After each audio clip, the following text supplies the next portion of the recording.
Listen 3000. Yo. What's going on? My name is ZENN. I'm Cesar. And we are Listen 3000. Yes. We are back again. This is episode 42. We got a special guest today. Yes, Before we get to it, always got to talk about Agents of Fandom. Yes, This is a podcast brought to you by them, Agents of Fandom. You can follow them at Agents of Fandom on all social platforms, or you can go to their website. And go to the website. We need both, right? Yes. And the website with www.agentsoffandom.com. And you always have to remember we are at The Spot. Shout out Maddie Moonshine. It's a great studio. Come on by and book some stuff. Yes, sir. And make sure if you're watching this on YouTube that you like, comment, and subscribe. Really helps us out in the algorithm. And also follow us on all social media. Yes. If you're listening to this on your podcast platforms, give us 5 stars. It helps. Please, 5 star. But yeah, we're going to get to it today. We kind of got a loaded episode today. It's a lot of different topics. But before we get into that, we want to introduce our special guest. Yes, we do. We got our guy straight out of Chicago, St. Louis, Missouri. One of the premier movie reviewers on YouTube. We got our guy Elliott from Movie Files.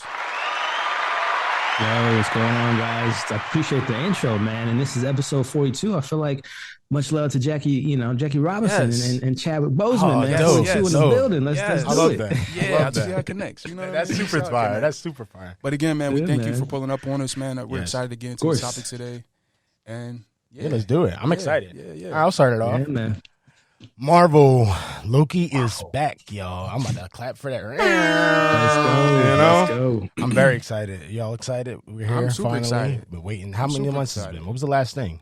Secret Invasion. Okay. That had to and be- and people did not The enjoy themselves. the less by we the way. say about that. There we go. See, so Yeah. you know what? We won't even got to think about it anyway. Loki season, Loki season 2 dropped recently, and with one episode, we fortunately Was able to see the first two. first two, Yeah. and yeah. Talk about it, though. I see you got the hat on. Come Got on, the yeah, Loki, you know what I mean? Rocking the Loki. I can't you even go. take it off. Sorry, It's all good, I was about to do a but- little something for y'all. I turn my head, but I can't. But yeah, so the first episode, we don't want to get too much into the second one for spoiler We don't have reasons, to. right? We don't have to do that. Look. But just so y'all know that we've seen it, though. He said just so you know. I was like, no joke. But I thought it was great, man. Do we want to break down the episode? Or you just want to get into our We thoughts? could just get into our thoughts. Cool. Yeah, we can get into our thoughts. Y'all want to go first? Anybody? Yeah, I can start it off. So this season is really picks up right where the last season left off, Yes. like literally right at the end of that. And it's really fast paced, man. That's one thing I will say about this episode. Super fast paced, super frantic. Yeah. A lot of exposition, a lot of lore. We building a lot of new characters. We get Kihu Kwan's character, OB. Might be my favorite of the season so far. Right. I love him. I really do. Yeah, he's man. so he fits right in, man. Oh my God, perfect. He adds right to the chemistry Right. of everybody. And I gotta say, the chemistry between Owen Wilson and Tom Hiddleston Is it better?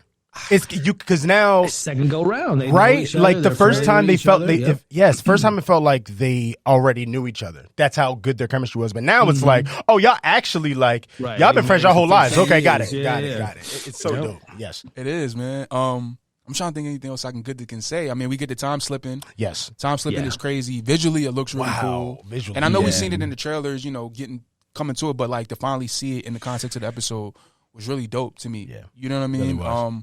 I don't want to keep going on. Elliot, what did you Yes. think, bro? Yeah, hey, I'm right there with you, man. Glorious Purpose. Loki is back. It's the first season was my favorite of the MCU shows, next to WandaVision. And yeah, like you said, man, I think this is a first for Marvel, right? This is the first season 2 of Yes, anything, yes, and that was good the call. first show that was like immediately announced to season 2. We got Miss Marvel. There might be a season 2. Moon Knight. They were definitive, and that's the thing that definitiveness is what I like about this show.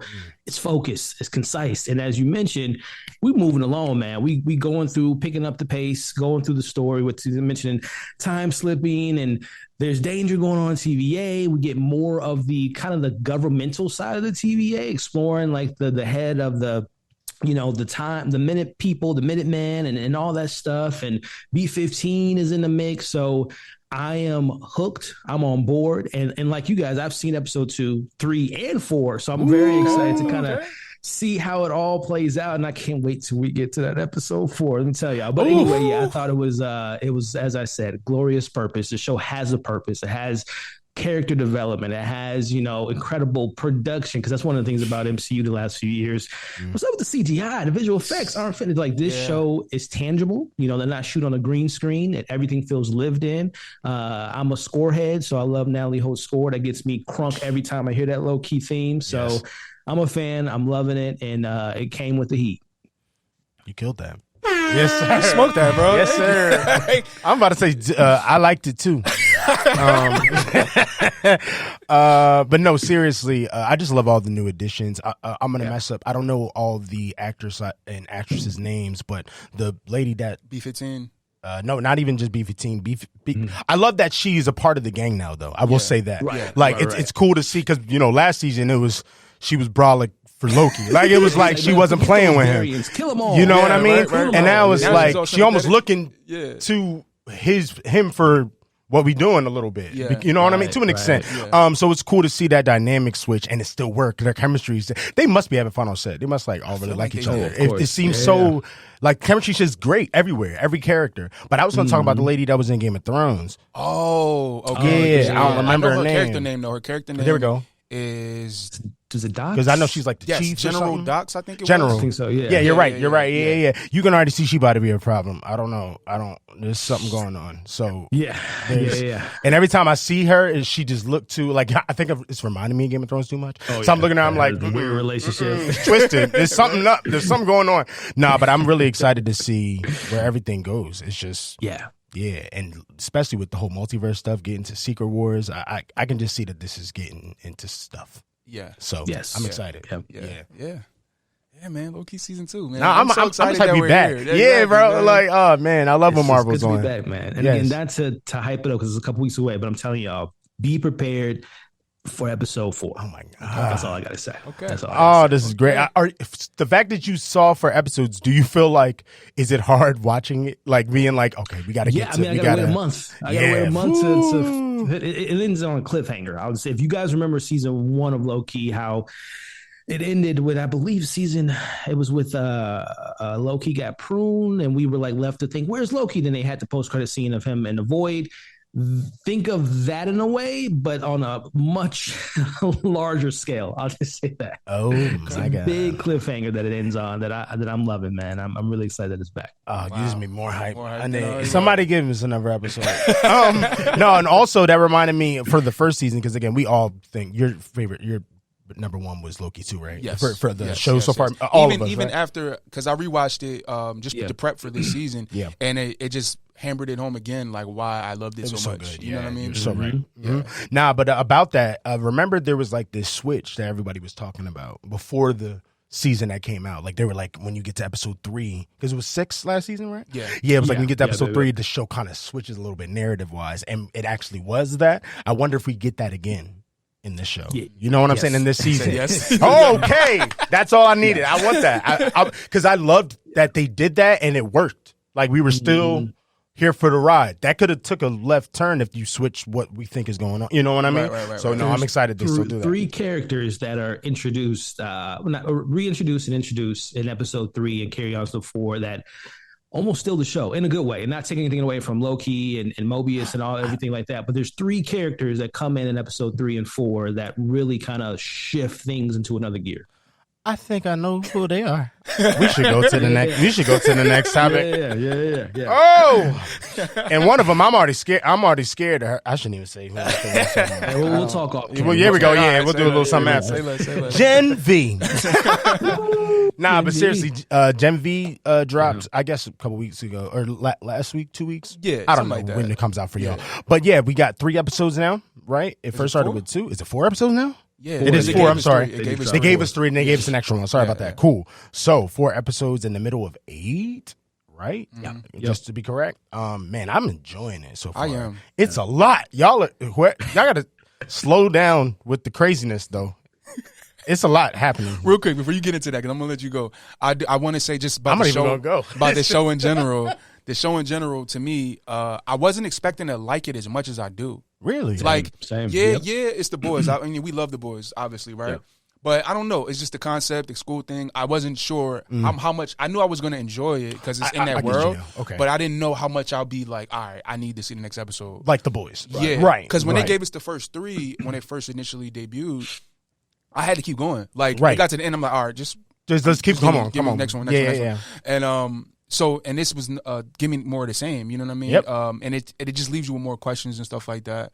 I don't know if you want to pick up or. Oh no, I mean, I have no idea. I just felt, I guess I get where you guys are like, I wasn't sure if I was going to be so as invested as I was with The Boys. Yeah. Maybe I trusted, since the same people were making it, that I was just like, I feel like this concept, you can get crazier. Because to me, when I first heard it, it was like, I remember Sky High, like the Disney John.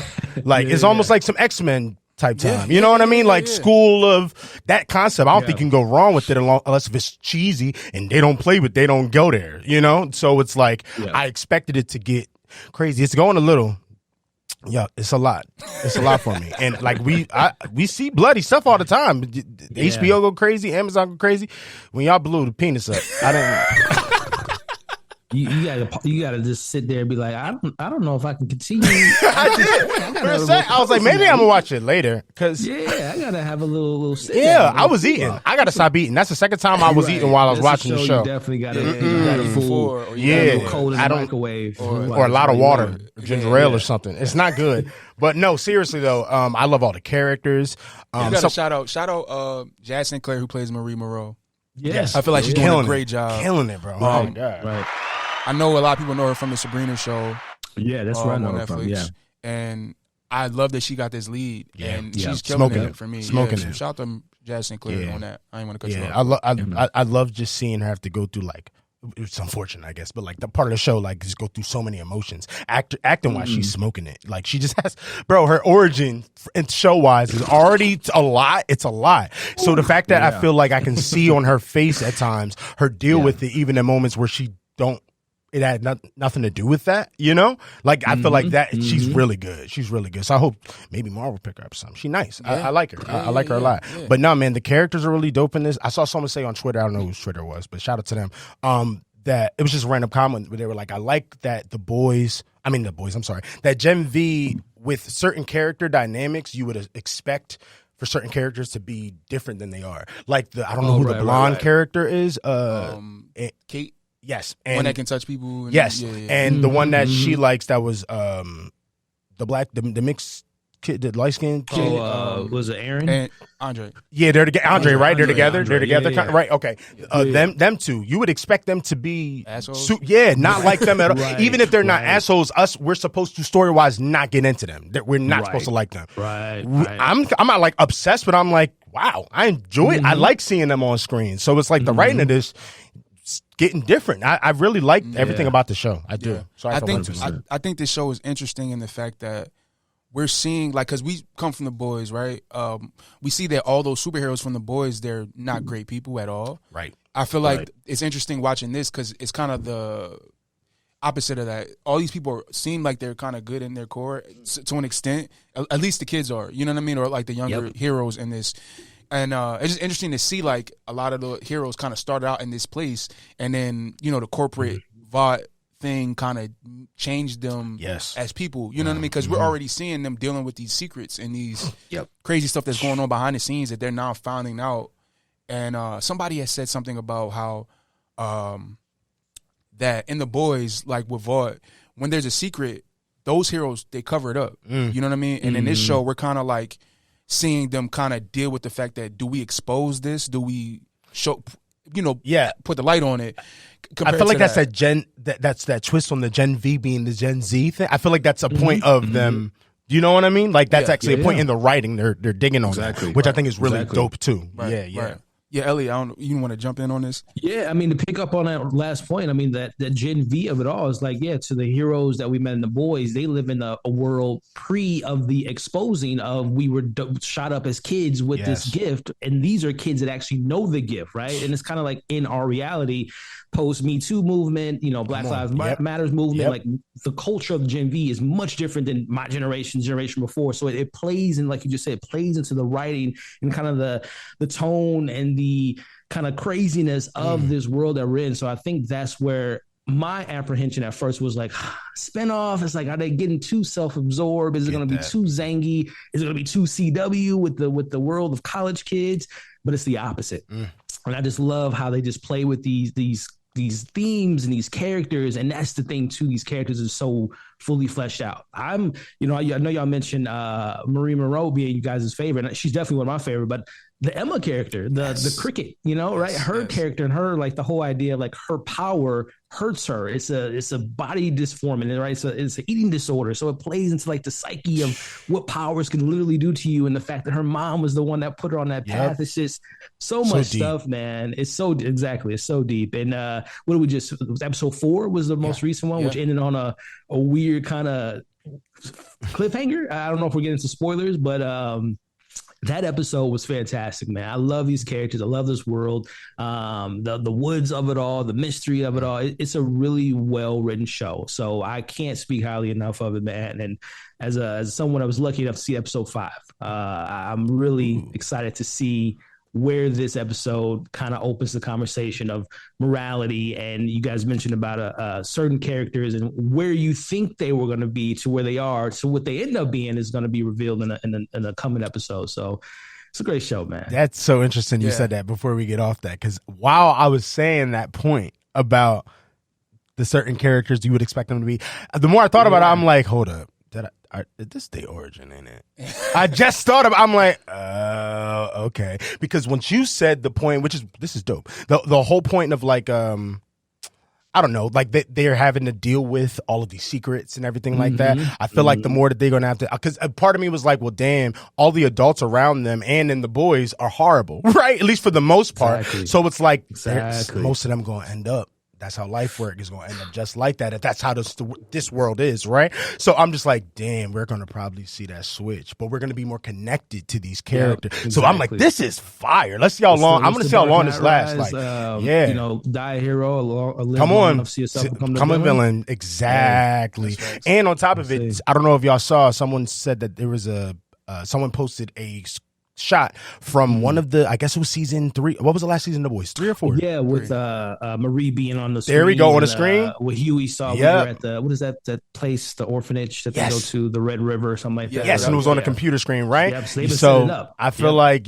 she might be coming into The Boys eventually. I think that would be dope, because I wonder what's their plan for the Gen Z show. Like, are we going to get a season 2, or are we going to kind of see these characters kind of mold into The Boys world? Or, right, maybe other shows to make it a full universe or something. That may be what they're going for. That would be dope. Yeah. Yeah. Because I mean, Marie's, she's a freshman. She's not. The rest of them are seniors, so that could be a whole, arc of seeing that her become a junior and a senior and graduating. If the school's even around, I was even thinking that somebody might blow that joint up. It's a lot going on in there. Now, even like what happened at the end of the season 3, but even see like I don't know. Like I know my thing with The Boys. I've said it on here a bunch of times. I don't know how long The Boys is going to keep going, because I feel like we're always one season away from Homelander, like really like going super crazy, right? So I'm like, I don't know how long this superhero thing in this world is gonna hold up the way it has been. It's definitely if everybody gang together. That's also true. Maybe that's what this is. It's the Civil War of it all. You never know. Hey, but yeah, man, I'm here for it. NV is great. Yeah. That was fun. Yeah, man.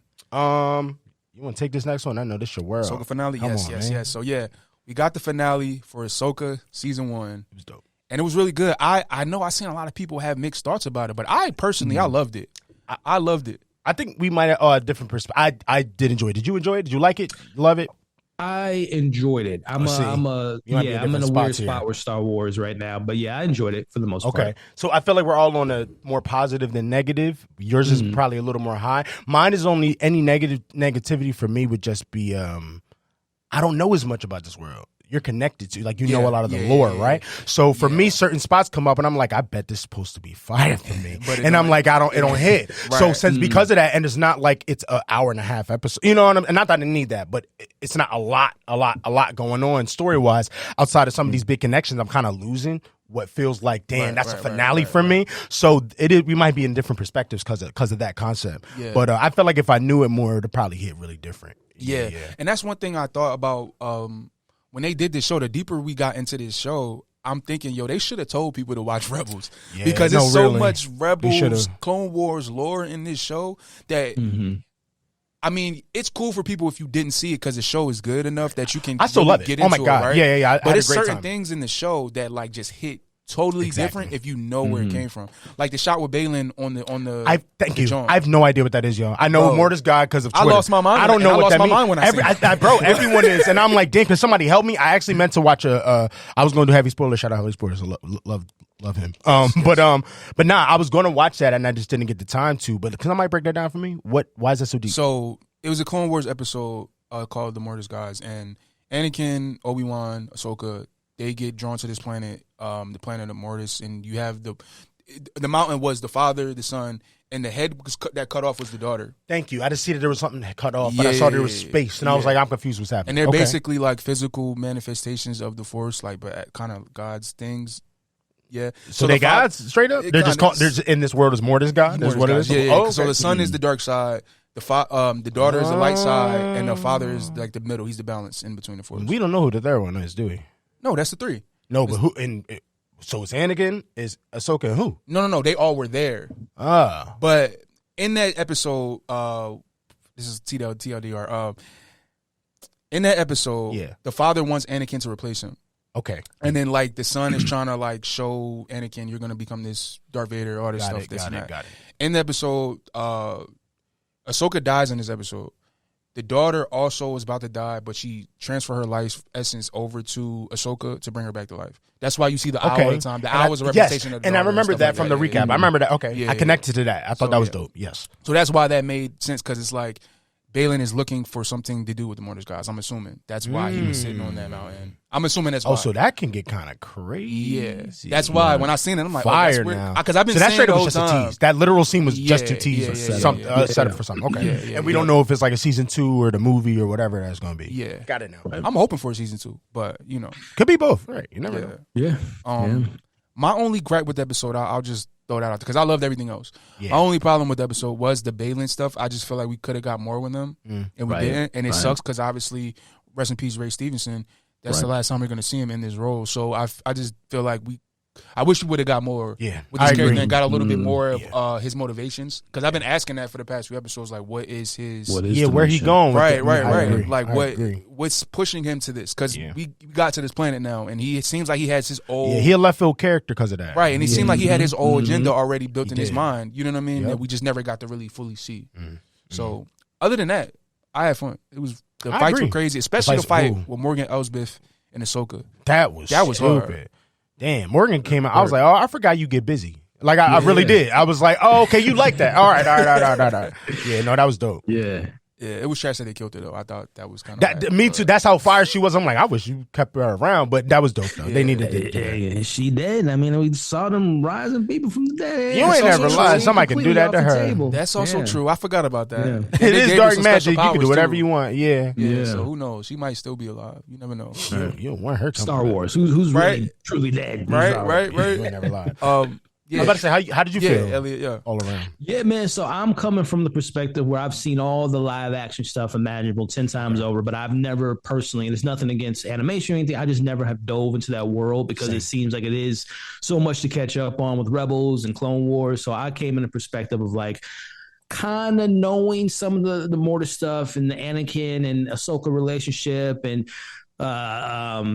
what's the guy's name there? Ezra and you know, and Hera. So I was outside looking in, kind of knowing, like it's going to like a party, like, oh, I heard my friend told me about you, but now I'm actually getting to meet you. So, you know, learning the characters, getting all that stuff was not challenging. I thought Dave Filoni and the directors did a good job of kind of playing like, hey guys, understand, and this also goes to the performances, understand how Ahsoka's playing to Sabine, that this is an important relationship to this person. Sabine's trying to get Ezra, that seems important. So they did enough kind of legwork to make me care, even though there's much history that I haven't seen off screen with these characters. So in general, I thought the season was good. The finale was okay. It's always hard to stick the landing with any show. And I thought that it was a little too quick with certain things, some logical things that just kind of like, you just mentioned Morgan in the, Ahsoka fight, which was fire. But like, I'm just like logical stuff. Like, why are you allowing Ezra and Sabine to walk past you when your whole thing is doing what Thrawn told you to not, slow them up. It's like little minute nitpicks that I had, but overall, I thought it was solid. To me, again, I'm always one of those, like, give me a complete story. Understand that it is a potential season 1 of 2 or season 1 setting up the Dave Filoni movie, but it felt like it was just incomplete as far as, narratively speaking. Of course, they got Ezra home. That was one of the goals. But then, like, the idea of, like, Sabine and Ahsoka just being on this planet now and being kind of content with that. Where's that urgency of, like, Thrawn is now? Yeah, I was lost by that a little bit. Whole thing is now starting off like this is a world destroying type of threat, and they just seem like, oh, all right, I guess we missed Thrawn. Yeah, she literally said move on, and I was like, that's different guys. Ain't my problem. We live in here. I'm like, yo, that's crazy. We tried. I mean, what do you expect us to do? We got a robot and half Jedi, and a Jedi has been on the planet. Right, a bunch of turtles. What y'all gonna do? That was my biggest issue. Is like the threat of, and it's kind of like completely different show, but it's kind of like that the Hawkeye or even an Ant-Man thing where, like, you're building this big bad Kang, or you're building Wilson Fisk as Kingpin, but I never felt that menacing nature, especially from Thrawn, who I've heard from the books and the TV shows that he's like he's a strategist, he never gets shaken. Every time there's something, it was meant to happen that way.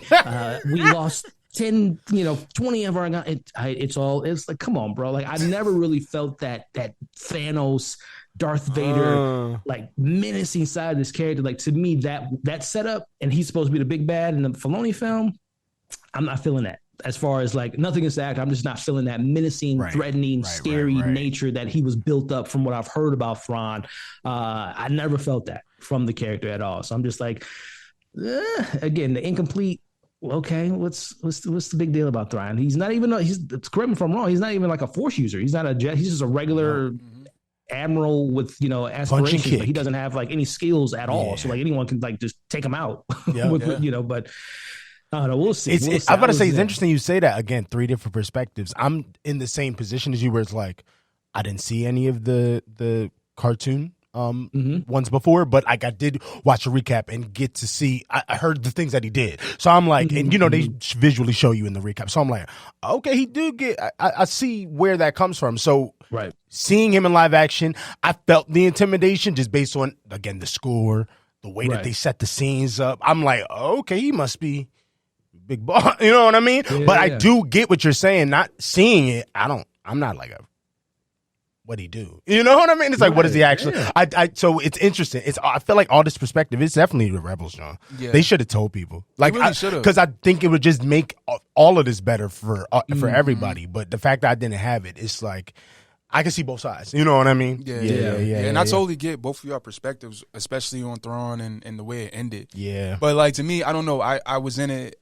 Obviously, I'm like, all right, I know this is leading towards something bigger and stuff. So it didn't really bother me in that way. But I definitely get why people had a problem with that. Because, like, it didn't really resolve anything outside of the Ezra. It was like when people, because even though we love Spider-Verse, the second one, but it was like when people were like, that ending, I feel incomplete. It's the same thing. It's like, even though some people could think this joint's fire, it's like just the fact that you didn't really finish it, no matter what, you're still going to be, it's just not going to make sense for some people. You know what I mean? Right.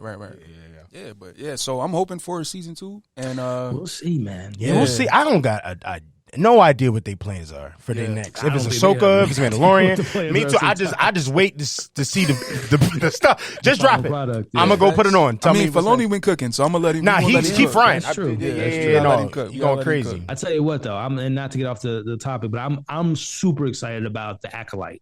Like that, seeing Siths and seeing Jedis at their peak. Oh my god! And I seen like a bootleg version of like the trailer they played. Yeah, and I'm like, karate, martial arts, Star Wars, and Amanda Seyfried. Come on! Oh my goodness! And you got Carrie. Oh come on, man! And the cast is crazy outside of her too. Like I'm like, okay. Apparently, Keanu was in the show. And we got to get. What you say? Wait, who? There was some rumor that it can't be Reeves.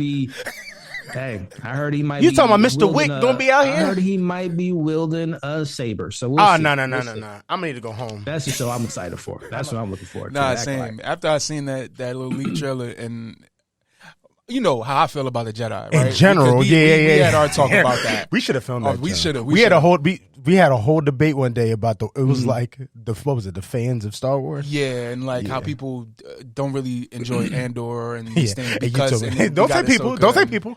Come on, we're still going another day. Another day, we gonna get into it. It's okay. Look at them trying to get out of it now. But yeah. I'm just like, yo, bring the Jedi on. Like, I need all types of. We need the knights and the, you know what I mean? No, like, that's the part about Star Wars that I really love. Yes. And also, let's be real, you can't get it nowhere else. We black, so black Jedi is fire. Black young girl Jedi, what? And dark, and she like a Sith. You said, yeah. Psh, I'm sitting down regardless of the, or the plot. You know what I mean? No, so but just to know that it seemed like they're taking a lot of care and the fights is going to be what we want. I'm here for it. I can't wait. Me too. Yeah. Me too. Also, man, what's my man's name from Squid Game? He smoked Squid Game, the main character. He's in there too, and I already got a sturdy role. He's the Jedi trained in one of the. Because I don't know if this is a spoiler or not, but I think Amanda Seyfried is she's a twin. I think she has like a sister or something. Ooh, one of them's a Sith and the other one's a Jedi. So I think I think that's what they were doing. I know he's going to be that's a fire storyline Jedi with an apprentice. So sick. That's everything about this is fire. I'm like so in. I'm so in on this, John. No, same, bro. Same. And it looks dark too. It does. You know what I mean? Like tone. I was telling you, bro. What? We had in that conversation. Don't do it. We'll do it right now. I won't do this with Elliott here. We got guests. One thing we were saying, I said to you, I'm like, yo, I would like something that combines the writing and this tone of an Andor. It's like Game of Thrones, right? With the lightsaber, the Jedi stuff of Ahsoka. And I feel like this Acolyte might be that thing that we were talking about that can kind of. But what do we end up? This is why that debate was deep though. And writing with the lightsabers and the fights and the battles. But why do we say? What did we say? This is why we can't do this.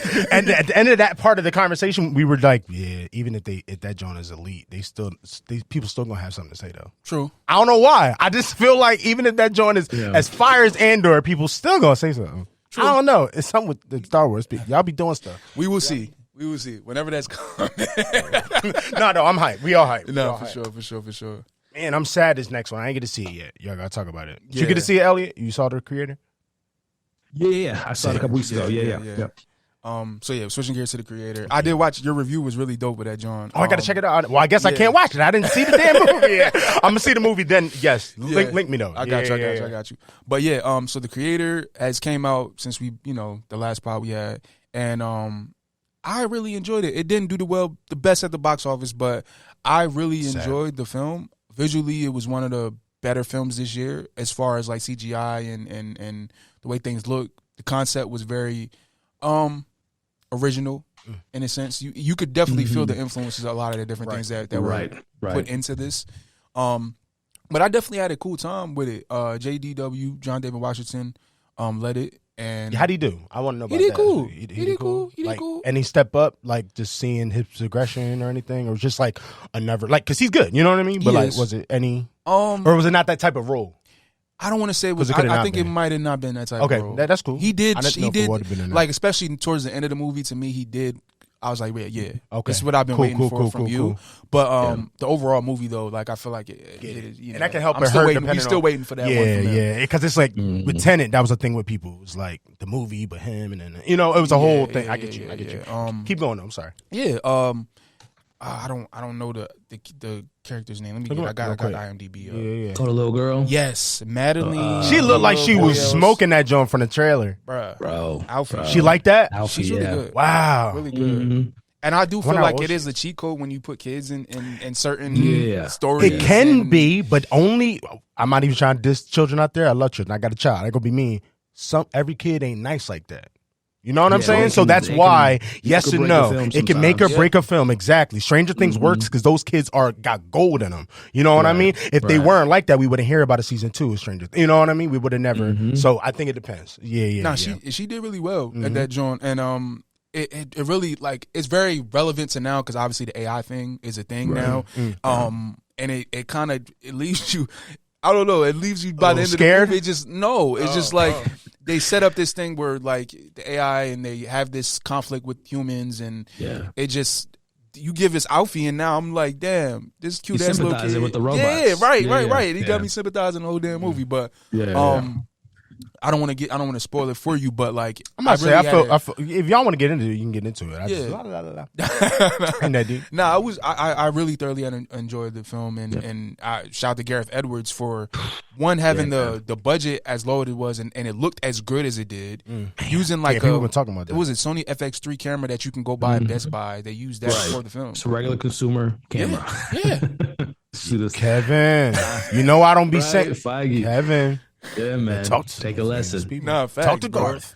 Take a couple lessons. Yeah, I watched somebody breaking down the film as well, and he was talking about how I think another reason they probably kept the budget low, that he edited the film first before sending it to the VFX. So they put the VFX on. They didn't have to like take shots out or do anything like that. Like kind of extra stuff. The film was kind of in place, and then they added the effects. Plop it on there. Right. So it was I guess they got to zone in on the things that needed to be done on the final cut of the movie, compared to like sometimes with Marvel, like they'll do a joint and the shot might even make it in the film. There we go. You know what I mean? So I thought that was really cool of them for this film. But I thoroughly enjoy it. Elliott, if you want to. Yeah, man. I mean, just on that last point, I think just because I watched a couple of I love behind the scenes. I miss those, on the Blu-rays and whatnot. They don't even do that anymore for whatever reason. But yeah, man, I think just from a directional standpoint, a creative standpoint, the idea of like this was all kind of planned and meticulously made, and like you just mentioned, it goes to show you like, and that's one of the things I love about the film is the world building. Everything felt, again, lived in. It felt tangible. You didn't feel like you were just watching a bunch of actors on green screens and actors acting against a stick, a green screen stick. There's heart to the film. There is a lot of originality. To your point, there is a lot of Akira, Blade Runner, Star Wars. There's a lot of influences in the film, but it still has its own lane to be creative and have Gareth Edwards tell this story about robots and humans and ultimately what it means to be a human, right? And you felt the robots were more of humans than the actual humans, which was an interesting kind of complex feeling to have. Like, man, I want the robots to win. So it is a little bit of that, like kind of, throws you off a little bit. But I think that's the purpose of the film, is just like, forget robots, forget humans, just like, what does it mean to care for something, to have life, to live life, and take full advantage of it, which where the Alfie character comes in, which I thought, if I'm not mistaken, Madeline, I think this was her first like major film. Oh wow! And for that to be her first big break, and the way that she carries, and I love John David Washington. I ordered my hot sauce an hour ago. I'm a big Tenet fan. I thought he brought some of that flair, that flavor, but I thought that he leaned on her a lot to kind of you see his progression of that character really rely on what that character of her being a kind of a fish out of water, first time exploring the world and what the world is. I thought that little girl brought her A game. Like, I haven't been that impressed by a kid actor in a film with big ramifications. Just like, I don't know, like Logan or something like that with Daphne, the way she carried that stuff. I felt like that was kind of with the Madeline character. So I thought the performances were great. I love sci-fi and horror are my two favorite genres, and the world that they build with sci-fi, like, not to spoil anything, but like the reanimation of like when someone dies and how you can kind of pick up their last moments before they're like, there's so much stuff. I could have lived in this world for like 3 or 4 hours. That's how impressed I was by the world building. There are some shaky moments narratively. The beginning takes a little bit to kind of find its momentum, but once it does, it never lets you go. And I was just fully immersed into, yes, the visual effects were clean, and the story was really engaging, compelling, but I was just so immersed in that kind of relationship between John David Washington, where he was coming from and his mission and what it ultimately ended up being. That really hit home for me. So it kind of sucks that it didn't do as well. That's what I was about to say. I see on Twitter all the time, originality. I'm so tired of sequels and prequels and franchise. Like, well, go watch this original sci-fi film in the theaters right now. If you're tired of it, go support these films that you want to see. And even if it doesn't, because I know some people like, the story was kind of weak. Even if that's the case, we need more of these people supporting films so we can get more of these original films, more of the opportunities for these young actors, new up-and-coming directors to have this platform to be able to bring us something new and original, but we don't support it like we're supposed to, man. But anyway,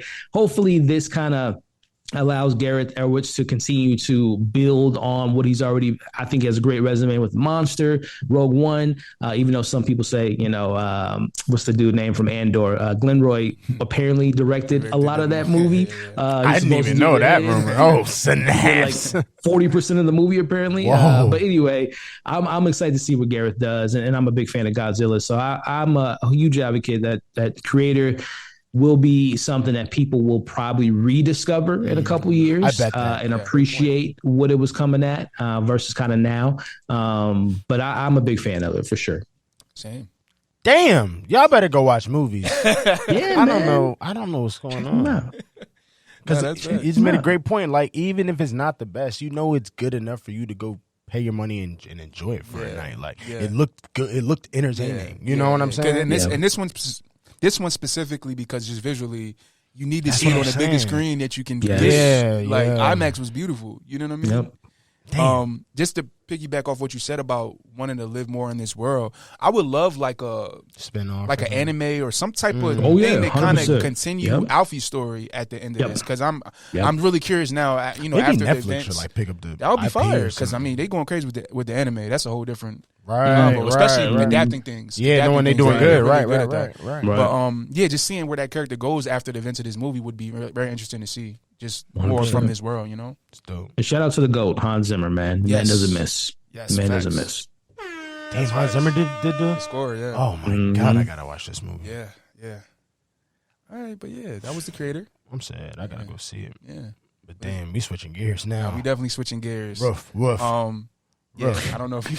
I'm barking. You go ahead. You started off then. No, that made me feel like I'm a part of OVO. I'm not. He's a Mr. Dog. By the way, real quick, because we're gonna get into the album, it was so fly that he has Snoopy on there. Because I thought about it. First time I heard, I'm like, Snoop Dogg. And the second time I was like, oh my God, dog. Like I was like, that's so great. But I didn't think about it. Probably should have had him narrate the whole album. That would have been so sick. But, and he would have did that too. Probably would have did it. Sick. I think Set it up. I don't even know how to set it up. The man from Toronto drop.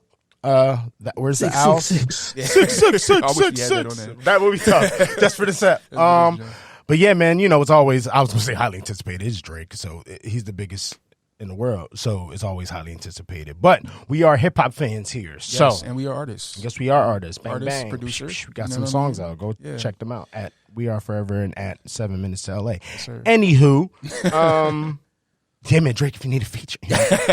But no, yeah, man, 24 songs, 5? How many songs? Damn, it was a lot of songs. Like he gives a lot though. Like most of the time, I've been saying like most of his albums at least like 18, or more. So, but For All the Dogs. Bark. It's called For All the Dogs. That's why I kept roofing. Now I'm the dog man. I was just trying to be on brand. I'm just playing. Man, no, man, I don't even know how to start it to get into it. I feel like we're all gonna have different opinions. Maybe. Yes. Are you looking at me like that? I don't know.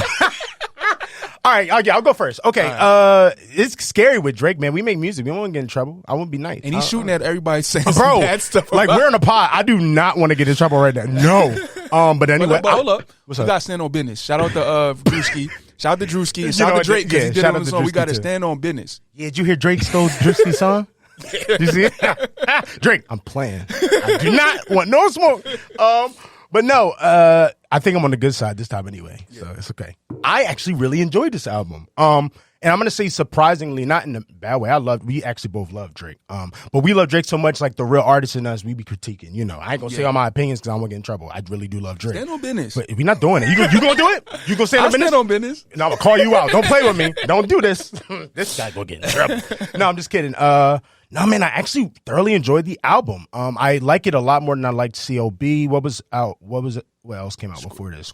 Scorpion. I like it more than Scorpion. And the last one was Her Loss, right? With 21? Yeah. And honestly, Nevermind. Yeah. Right? Honestly, Nevermind is dope, but it was a different thing to me, like stylistically. So I'm not comparing that to this. Right. Yeah. But man, when it comes to these type of Drake albums where there's a lot of songs and he's trying to give you just all the sides of Drake, is what I feel like he does recently.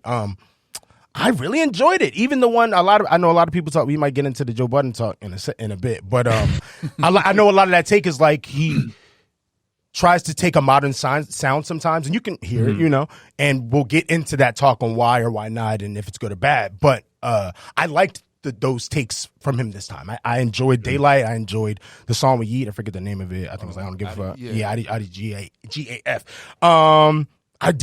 We already love Tizo, so it don't even matter. I don't even look at him. I'm proud of Tizo for this. Come on, gang. We Tizo gang over here.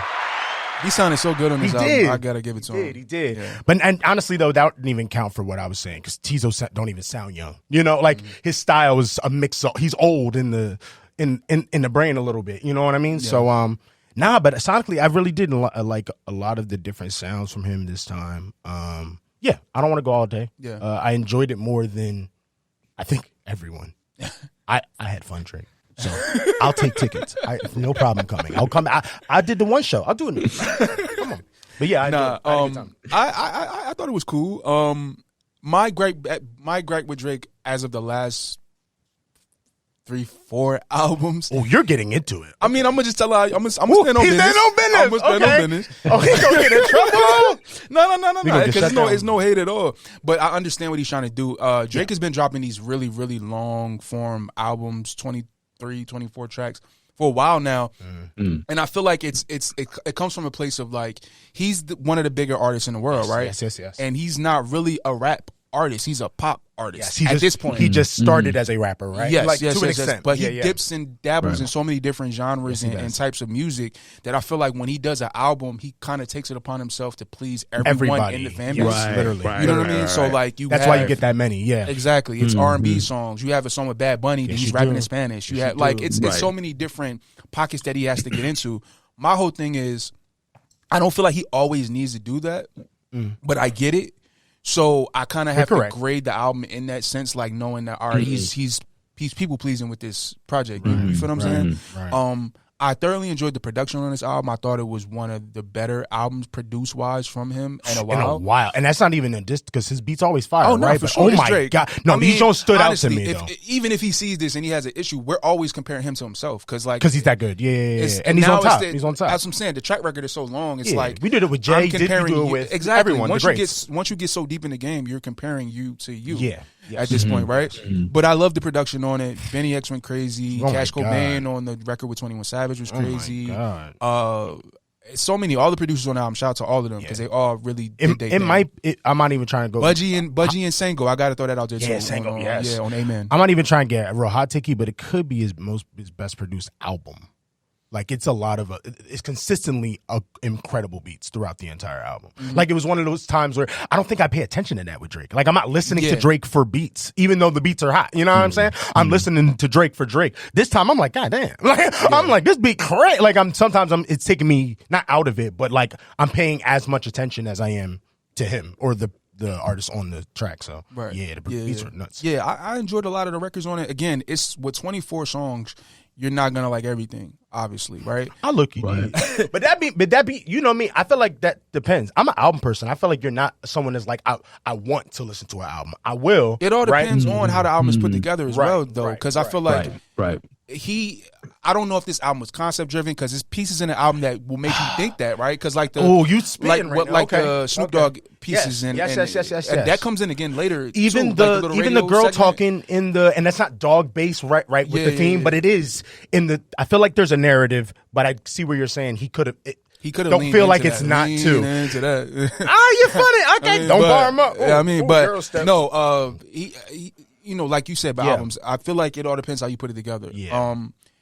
As of late, with him doing these long albums, it kind of does feel like he's just, all right, we made a lot of songs. Maybe this is cohesive, but I got to throw this on in there because it got to please this fan base, and then I got to throw that one on there because, you know, I need my this record. And And it's the Drake effect, yo. Like, he's not bad at making music. He rarely, if ever, makes a bad song. Like sounding, it always sounds good, right? So with that, he can, in his mind, it's like I'm throwing it in there because it's hot. It's like it's still right.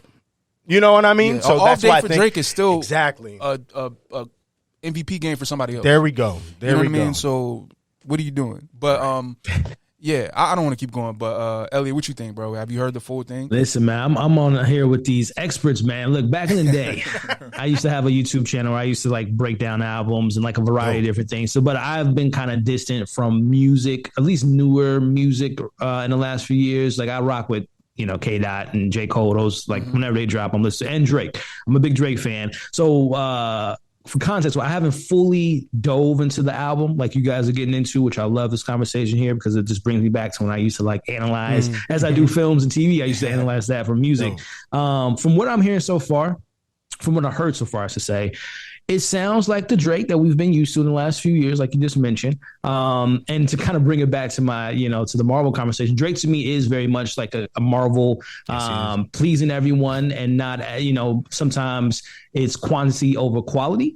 And I feel like from what I've heard so far of this album, that's where it's kind of just like, checking off a box, checking off a certain demographic, hitting the streaming numbers, getting this number one pop angle to it all, and being that fall season, having people playing in the car type of vibes versus like actually sitting down. And not to bring in the Joe Budden of it all, I've seen some of the tail end in the conversation of where Budden was coming from, and I think I'm kind of in that same wavelength where I'm like, I'm ready to hear adult Drake, right? Of course and I think this album too is very much stems on where he's at right now, especially coming off the tour. This feels like very much like, let's get into the energy. Let's take that energy from the tour and put it in the album, have you fun. Feel it. Yeah. So it kind of feels like it's all over the place at points. But again, when I actually sit down and dissect it and pull it apart, I know for right now, I mentioned my J. Cole of it all. That song to me, it was a first person shooter. I'm sorry, Drake, and not to bring the button in again, but man, my man Cole assassinated him. But anyway, sorry, real quick, just to that point, I think Drake knew that. Sometimes, artist wise, we've heard songs where somebody goes so crazy on the song, the artist song, the person who it is, don't come again.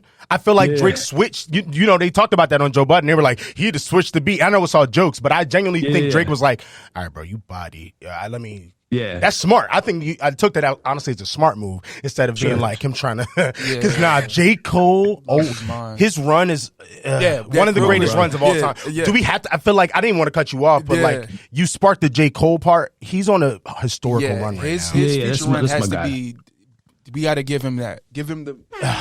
Him and Wayne. It's like they're. Wayne got it because it's almost like a second or third maybe run. Yeah. Right? That's crazy. Right. But Cole's is literally nonstop 10s out of 10s for the past like 3 years. Yeah. Like, it's kind of weird. And he's been flexing up this, coming off the recipe with Yachty and then into this. Crazy. And like connecting the songs to each other. Like, what are you Marvel? Like, what are you doing? It's like he has a universe. I don't get it. Anyway, back to your point. We had it. Yeah. Cole. No, I mean, and. But no, I think, like I said, I like what I hear so far. It's not my favorite thus far. Again, not having heard the complete album, but I'm vibing with it. I don't know if it is going to be one of those Drake's albums, and I'm just going to, because I like to listen to albums, especially when I'm like driving, when I'm doing like my 9 to 5. I love to put on like not just like let me listen to this song again, the mindset. Like let me listen to an album and like put me in a mindset. So I don't know if I'm at that level yet, but. It's Drake. And apparently this might be the last of Drake for a couple of years. Apparently he wants to take some time. Artists say that all the time.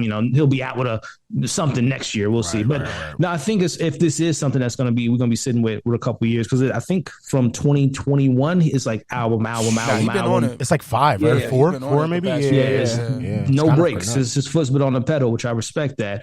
But if this is to be something that we're going to have to sit with for a while, I don't know if this is the album I want to sit with without hearing Drake for a while. But again, I'm excited to kind of dive deeper into it over the next few days and really kind of see sonically, lyrically, concept wise where he was coming from. But yeah, I'm a Drake fan, and it filled the cup for the most part for me so far from what I've heard. Yeah. Feel that. Do you want to talk about the Joe thing real quick? Yeah. We can touch on it. I thought it was an interesting conversation. Okay, I'm bringing it up because when me and you talked about it, low key, Joe. You know how Joe get. Joe get a little disrespectful. Yeah, he don't care. But it's also too, like, all right, because that full episode, dropped today. Okay. So like, I felt like that clip was surfing it around because I know it was a Patreon thing, and you can see it's edited too. They chop it. They chop it a few times in there. Within the full context of his conversation about that, it was a lot more praise than you would assume. It was because he's a Drake fan. You know, what I mean? He normally does praise Drake. He also when he gives criticism, though, he does go in though. That's the thing. And I feel like for Drake, he's like, I don't, like, I'm an artist, bro. Like, I don't need to see you talk high about me. Just playing devil's advocate, because I agree with you. I don't need to see you talk high about me every day. If I see you say something and you said it and it's crazy, That's how I feel like he took it, right? And that's why he went so OD with the verse. Oh my, the first thing you are, what is this? This is from a failed. It starts like that, and you read it like it's a it's a parrot, like it's a novel. You know what I'm saying? Yeah. So like, I feel like that's been in his drafts for a minute. There we go. He's been wanting to get at him again for recently, right? Because they're weird. They patch it up, and they've been friends. And I feel like it's other things there. It's deeper stuff with them, and that's okay. We can take that outside of it, but the actual conversation topic I think is interesting because technically they're both correct. Like Joe Budden can be right on the thing that we're talking about, where it's like you actually pointed to the growth, and I'm not even going to say growth because I don't even want Drake to come at me. I love all the Drakes. I like the album a lot, probably more than most, but still, there's nothing new. There is nothing. Joe Budden had a point in this thing where he was like, I like the Drake that it was innovative. Like, I would listen to him to see what something new would be. And even though he had his own sound, his own thing, he was still, there was the first time that he made Find Your Love. There was the first time he did Just So Long We're Going Home. There was the first time he made, you know what I'm saying? A lot of those records. Exactly. You like, list and they're on different albums. They're on different albums. So it's like, I get what he's trying to say. And with you're even like, you don't have to please everybody, because you're the biggest in the world. Like you can keep you up there. We got no problem with it. It's still hot every time. But not to cut you off, but I look at it from like a Kanye perspective, right? Okay. For a long time, none of his albums sounded the same. Yes, it was like right, and completely not switched, that everybody can't do that, obviously, but I understand. Like I just look at somebody at the very, very top of everything, right? You have the power to control the narrative. You're the king. The way things are. Like people eat, like again, we're saying like a lot of the stuff from this album, it was a lot of the same that we've gotten before. Like if Drake wanted to go completely right and do a full rap album over all the Griselda beats, nobody would bat an eye. Then why did you say that out loud? Because you control, like, it's like, yo, oh my God. If he wanted to do that, he could do that and change everything. Right. And it's funny because you already know that he thinks about stuff like that because he made Honestly Ever Mine. And it's all dance. It's not dance, but it's all a certain sound. Yeah. So he you know he's thinking about it. Right. But again, like you know, the pleasing everybody. That's kind of part of the album. I don't know why that's like every album. That's what I have to do, but it seems like that's kind of what he does. It just keeps him there. True. It's like it's his fountain of youth. I have no issue with it if it's high. And he's not the only one that ever done that. Exactly, I hate that he gets the brunt of it because he's number one right now. Great point. But he's not the first. Like Hov did that. Kanye did that. Anybody Future does it all the time. We don't, bro. Future is older than Drake and talks about the same stuff. We like it. There is not one issue with that. So I do think it's kind of hard. Maybe just because Drake's the number one. That we're like, we nitpick whoever's the number one. We nitpicked. I'm not saying Eminem was the greatest of all time. I'm saying we picked when Eminem was huge. We picked him until now we look at him as corny. You know what I'm saying? He's still one of the greatest that ever existed. It's just like we do that when you're at a certain thing, I think. Yeah. So like, I don't know. I guess it comes with it, but I just think it's interesting that even though that is true, Joe does have a little personal thing with Drake. And I think what Drake said about Joe might have touched a nerve. Yeah. It's technically true.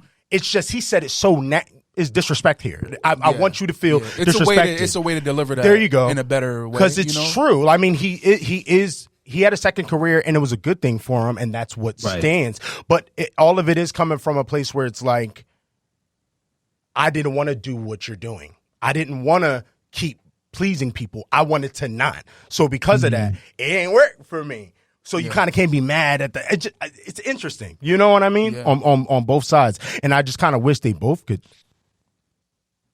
take the criticism. Like I feel like, for one, if Drake took criticism, it would like that Griselda I did. That was so light of you. Like you just said that like a drop of a hat. Like it just popped out. He could do a billion versions of things. 8 a.m. in Charlotte. He showed you that he can do that. Somebody said, I think it was Ish. Shout out Ish on Twitter. I think he said Drake doesn't miss on his AM Jones. Has he? Is there one AM? I'm not saying you can remember all. I don't remember all of them. Any of the timestamp songs, they're all good, though. There's not one of them where like, this is okay. No, they're all good, though. So I'm just like, nah, bro. If he wanted to make a whole little dance track, like a little R&B album, like an actual, not Scorpion, where it's all over, like an actual R&B album, he can easily do it. So it's just like, damn. It's okay. I still love the album, though, Drake. Don't kill me. That's it. I just thought it was an interesting topic. I thought it was. I did. Yeah. Because Joe might be the only person that's going to get real with Drake. because he don't care. Like, who is Joe to Drake? You know what I mean? He don't care. So the fact that because I ain't going to dig like that. I ain't going to ever. My God. He got money. I got no money. That's crazy. But no, I thought that was actually really interesting. I almost wish they'd gotten a pod together. I think that would I would lose my mind. Yeah. I would be excited for it like we're going to see a movie. No joke. I would love to see that conversation. I hope they can figure something out because I feel like that's the conversation I feel like Drake should have. You saw this coming. It ain't gonna work now. I get it, but like I said, that was a clip from a full conversation, right? We all content creators. You can't judge a clip of a full conversation. I know, obviously, right? I hear you. Like again, it felt like that was coming from a different place, but I'm just saying, like, it's hard to judge. I don't know, just that small clip of a full conversation because you're missing things. Right. It's not nuanced enough. That is true. You know what I mean? Yeah. So I would love to see that. I don't know if we'll ever see that, Never. but that would might be dope. old man. You know what I mean? To see him actually get challenged by somebody to talk about the music and actually be honest. Because when the last time he actually talked about music in an interview? It's been a minute. The Elliott Wilson interview might have been the last one. That was the last time, yeah. And to be honest, even more, the last thing on Joe. Joe is a fan of Drake. Like you said, he is. So I feel like that interview would be fucking incredible. Like, it would be amazing, actually. Like, I would love to see that. Please, Drake. For the people. For the culture. You know what Please, man. We want to, again, like you said about behind the scenes, we love hearing about just the minds of these people that we fans of. So that'd be really dope. No, it would be. It would be. Yeah.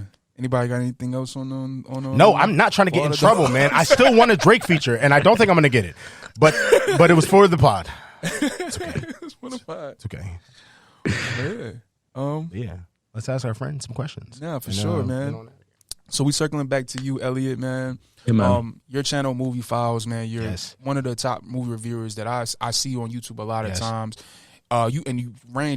You touch so many different genres of films. How did you get into movie reviewing in general, and then starting your channel up? Yeah, man. Well, I've since I'm an only child, so I had to find ways to entertain myself. So that's watching a movie, right? So I've always been just so immersed into the movie making process and the story, right? No matter what medium it's coming from, I'm a fan of great storytelling. So I went to school for film and video back in Chicago, got a degree in that. Did courses in high school and, like I just mentioned, in college, and I've always just been a fan of just making nothing out of something and coming out with something on the other end that could be, life changing in some instances. So I've always just loved this great stories, great characters and all that good stuff. So from there, the idea in college was, all right, I want to make movies. So let me do a little bit of directing, writing, producing, editing, sound design, all that stuff. And I enjoyed it, but it didn't speak to me. So, I had to live life. I had to go to pay for college. So, for a while I was doing the 9 to 5, still doing 9 to 5, and hopefully making this a full time one day. But, in the midst of that, I still had this hunger of I want to do something in this field. So my girlfriend at the time was like, hey man, this is before, I had a YouTube channel doing video game reviews and album reviews and movie reviews, but more just a variety of stuff. But I had, put that on hold for a while to pay bills. But then she had, hey, go back to doing the reviews because it's something you love doing and all that stuff. So what was it, 2017, I got back into it and did a gamma of TV reviews, movie reviews, but it wasn't really taking off, but I was having fun. I was scratching that itch of just talking about film, stuff that I love. But then it wasn't until 2019, I would say, that I really kind of just made it a focus of okay, this is a hobby. How do I make this into a potential career? And focusing on what do I want to do? As we were talking about with the Drake album, we're talking about with Star Wars, and more of what do I want to say? What do I want to do in this zeitgeist of YouTube film criticism or whatnot? So that's when in 2019 I started to focus, okay, how do I get into a film critic association? How do I, get to Rotten Tomato approved? So how do I maybe get on TV to talk about films, which all those things I just mentioned happened within the last couple of years or so, which I'm, happy about getting those opportunities and continue to grow on that path. So yeah, I don't know if that answers the question that you initially asked. It started all the way back as a kid, and in 2017, 18, 19 is when I geared into I love this movie, TV talk, and criticizing, but also being a fan of stuff, praising stuff, appreciating stuff. And here we are, man, 7 years later, still doing it and still got a lot more things I want to, check off the box with this YouTube space. That's awesome, man. Super Especially awesome. with us. That's very inspirational to me. Just like hearing your story, because I mean, we're kind of new to this space, talking about a lot of the movies and stuff that we love as well. So like just hearing your journey, that's super inspirational. Yeah, that was super cool to me. Yes, I definitely No, I agree. I reside with that. Yeah. I got a question. Mine's an easy one, but it should be fun. Since obviously you're a movie gang like us, so you know about some movies that are coming out in the next whatever, right? Mm-hmm. I'm assuming you keep up to date, right? So yes, what is, if you want to give both, you can. That's up to you. But at the least, what is your most anticipated movie that either of this year or that you heard of in the next year or two, whatever the case, that's in the future? And if you have at least anticipated, you can give that too. But if you don't want to get spicy, you don't got to get So as I mentioned, I'm a big sci-fi nerd. Yes. Love it. Denis Villeneuve was my favorite director. This man, we talked about J. Cole's on a run. Denis on some Arrival, Prisoners, Sicario, Dune, and Blade Runner, and the man just hasn't missed for me. So to answer your question, Dune Part 2 was my most anticipated film of this year. Obviously, we know it got delayed. So for 2024, that is my most anticipated film come March 15th. Love, what Frank Herbert did, and a lot of Star Wars, a lot of Star Trek has taken inspiration from Dune. And I think Denis has hit on this cerebral, well-calculated type of science fiction that I love, that's thought-provoking, but at the same time can dive into, science fiction and all that stuff. And part 2 will dive more into the more faster-paced action side of the story, which I'm excited for. So that is a movie I cannot wait to sit down and really dive into. But also, I guess, 1A to 1B. I'm a big Martin Scorsese. He's one of my favorite directors of all time. I'm always geared to see what he has up his sleeve next. And I believe Thursday, I'll be checking it out, the Killers of the Flower Moon, which I'm hearing nothing but fantastic things about as we gear up to the award season. So that's another one that I'm really stoked for. Least anticipated movie, because I'm one of those people that always go into a movie, like I don't go into a movie to not like it. Like I always want to see something. Right, exactly. So, but I'm trying to think of if there's any bigger franchise. I'm just like, I'll see it, but I'm not really excited. Well, you know what? I'll say this. There's a movie that came out this weekend that I saw earlier this week called The Exorcist Believer. David Gordon Green, and I'm a horror fan, like I mentioned earlier. I did not like this movie. And apparently there's a trilogy set up for the Exorcist film, and there's a sequel coming out in a couple of years, even though it's coming out in 2025, not an immediate future. But that's a movie I'm not looking forward to based on my experience with David Gordon Green, what he did with Halloween, which is my favorite horror franchise, and what he did to Michael. Never forgive him for that. And I'm not even a big Exorcist fan, but what he did to this film, I am not looking forward to. Deceiver, I think, is the sequel of Exorcist Deceiver. It's like, I am not looking forward to that at all. Probably will see it because it is something that I do for the channel and whatnot, but I'm not looking forward to that. That's the only thing that kind of comes to mind because it's so recent. But yeah, the only reason I was even laughing at all once you said that is because I didn't get to send it to you. Who is the person that made the original Exorcist? You know their name? I don't know. William Friedkin. Yeah. Okay. He passed away. Did you see that quote? Oh my God. He said a quote. I'm glad I'm dying. He said, I'm glad I'm dying. And when I die, if there are ghosts, since we're talking about ghosts, I'm going to haunt your ass. Yeah. That took me away to where I was like, it don't matter if that movie's bad or not. Hey, he's probably going to be bad. Predicted the future. Yeah. I mean, film he put that spirit on that, but this movie is bad. I haven't heard any good things about that. Really bad movie. And that sucks. It's such a historical, such a classic.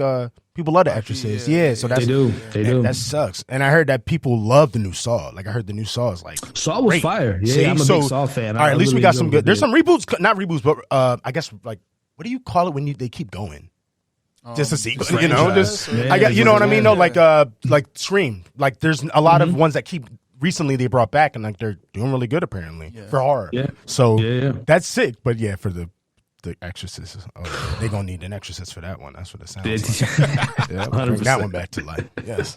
All right, man. I got one more. Yes. Yeah. And this is it's kind of leaning in that a little bit, but So you said there are movies. Who are some of your favorite actors? Maybe one or two. Great question. That you're excited for like they're coming. Oh, like up and coming. Yeah. Oh, I love that question. I love those. Okay. Yeah. Love actor man, there's a list, man. You know, my favorite actor is Denzel Washington. So naturally, I'm excited to see what his son can bring for this new generation of talent. I'm a big Aaron Pierce fan. Aaron Pierce who's in a movie this weekend called Foe, but a lot of you all might remember him he was at M. Night. Well, he's a young up and coming black actor. He's like in his late 20s. He was in M. Night Shyamalan's Old. Oh, he is going to be in Blade. Yep. Yes, I like him. Which I'm excited for. He was in Jerry Bacon's. Jerry Bacon's Underground Railroad. He's fantastic in. So I think he's just someone he's going to have a couple awards on the show before it's all said and done. Wow. Calvin Harrison Jr. is someone that I'm a huge fan of. If you guys have never seen A24's Waves, that boy is. When it was crazy, I love our man Kingsley, right? But he was supposed to be Bob Marley. Originally, Calvin. Yeah, at least that was a rumor I heard when they were talking about making the movie. They had an idea that it would be him, or maybe he was just in talks at the time, and they did it. So, which again, Ben Kingsley, we gang over here, we love him. He's great. But he's fantastic. He's nice. Have you seen Monster too? Look, now we're getting into. Oh yeah, I'm a big fan of all this stuff. Yeah, him and because that was the movie with him and Anthony Ramos and John David Washington with the police. That movie is fantastic. Yeah, so Calvin's on my list of up and coming. Who else, man? There's just so many. I love, of course, the bigger names. With Florence Pugh, Timothy Chalamet, Saoirse Ronan. They come to mind. My man John Boyega. Come on, we John Boyega gang over here. Yeah, man. Yes, sir. I mean, Clone Tyrone was fire, but I feel like he's not to put him in that cloud of like the next Denzel. He is. Stay on business. It's the right script and director to pull out the stuff that he did. He was in a movie a couple years ago that kind of went on the radar. Slipped in my mind when it was based on a true story about a guy that came back from the military. He Breaking. Yeah. It's incredible. I keep. Breaking, bro. It's just you're not gonna think of to do it. I might need to just hit you out of nowhere. It's so good. His performance he shows so much in that role. So he's definitely up and coming for me. I know this actor's name is kind of some people feel a certain way, but hopefully things will get resolved sooner rather than later. Jonathan Majors.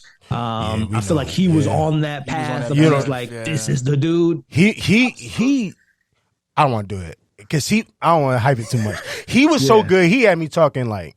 Possibly over Denzel one day, because there's this thing to him. Because he's Denzel with gravitas, bro. It's like a twisted.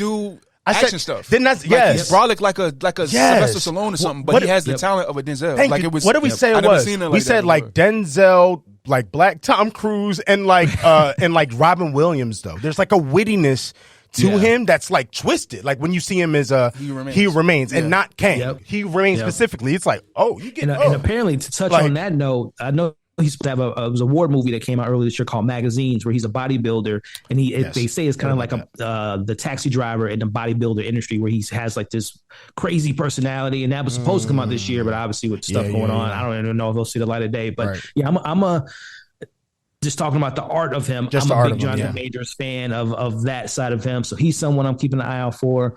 I'm trying to think of some great upcoming actresses that I'm a big fan of. I mentioned, Florence Pugh, Zendaya, I think, and I'm more of like coming from Zendaya. Yes, I love her as an actress. I don't think she's gotten the full opportunity to show her skills, which I think, Challengers is going to be that film. But I'm coming from Zendaya, knowing she's a great actress from Euphoria, which I know is a hot show that some people are very hot and cold on, but I think it's a great show. And I think she's great as So Zendaya is great, and it's just I can go on and on and on, man.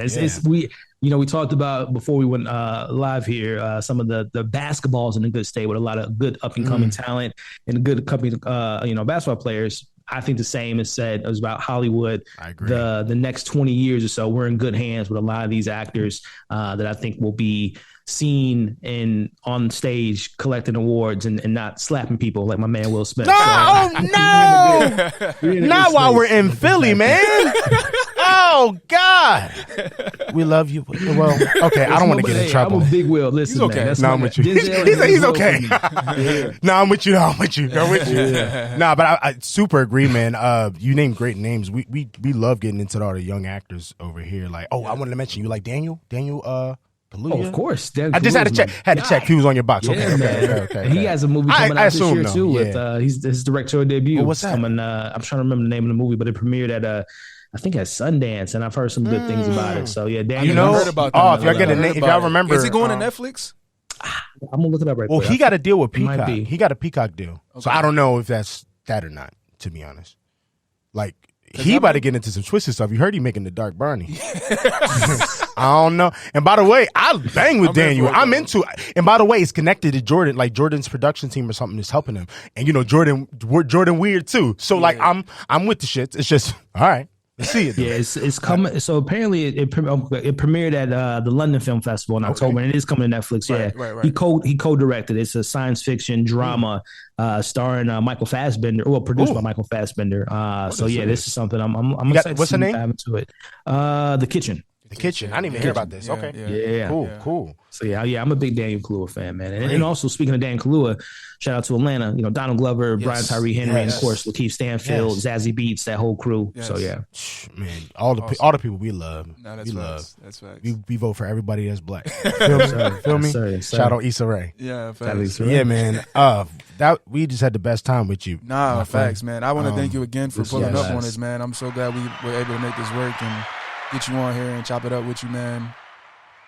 Definitely appreciate you, bro. Please come back anytime. Please. I had so much. We had so much fun. Put that back signal in the sky, and I'm there, man. Yes, thank you. It was a lot of fun. Yeah, I don't know if you want to drop your socials or anything, plug everything. Yeah, man. Sure. Well, again, before we get into my stuff, man. Like I said before we went live, man, I've been checking out you guys' content. It's fire. Love the banter, the conversations. It's informative. It's entertaining. It's what I like in content creators is bringing themselves to the forefront and bringing your personality to the forefront. And you guys are dope, man. So shout out to y'all doing your thing. I see a lot of great things coming your way. So thank you for having me on. This was a dope conversation, a lot of fun. Hopefully you can come back on again and get into a lot more stuff. So yeah, guys, you can find me here on YouTube talking about movies and shows. And as they mentioned, a variety of movies and shows. I can go from Only Murders in the Building to, a Marvel show and jump to a Marvel show to a small independent movie or whatnot. So I like to touch on everything that I enjoy. And also, the stuff that people talk about as well, as far as the bigger IP stuff. So check me out on YouTube. I just started using Twitter a lot, or I should say X a lot more, just giving my opinions on like when I first see a film, just like what am I initially thinking, out of theater reactions type of things on X. I log all my movies on, Letterboxd, so you guys can check me out there on Movie Files, and then, Instagram as well. And I'm trying to get back into the TikTok game because I had an issue where TikTok deleted a channel that was really growing for no reason at all. So I'm trying to rebuild that. But you can check me out on TikTok, giving quick reactions to movie news and quick reviews and stuff like that. But again, man, I appreciate y'all having me on, and I would love to be back. Talk maybe how Loki finishes, or the announcement of Ahsoka season 2, or whatever the big movie is. But yeah, thank you guys for having me on today. Man, thank you, man. Anytime, bro. We had a great time. Thank you, man. Definitely. Thank you a lot. And for everybody out there, again, this is the Agents of Fandom podcast. Yes. Make sure to check out agentsofandom.com. Check out all the other podcasts on the network, including Agents of Fandom. I was going to do that one. Oh, okay. Fandom Academy. Now you go. Ticket to Reality. And us. I'm about to say. I was like, it's us. Right. Oh, we love y'all. Y'all already know the vibes. Yes. But, and again, shout out Maddie Moonshine. This is the spot. Thank you for letting us record here. You know what I mean? Beautiful location. If you need beats and recording in the Pennsylvania area, Delco area, check out the spots. I was stealing his fingers. Oh yeah, finger thing, yeah. But yeah, man, this was great. It was, man. All right. I had fun. Peace out. See you.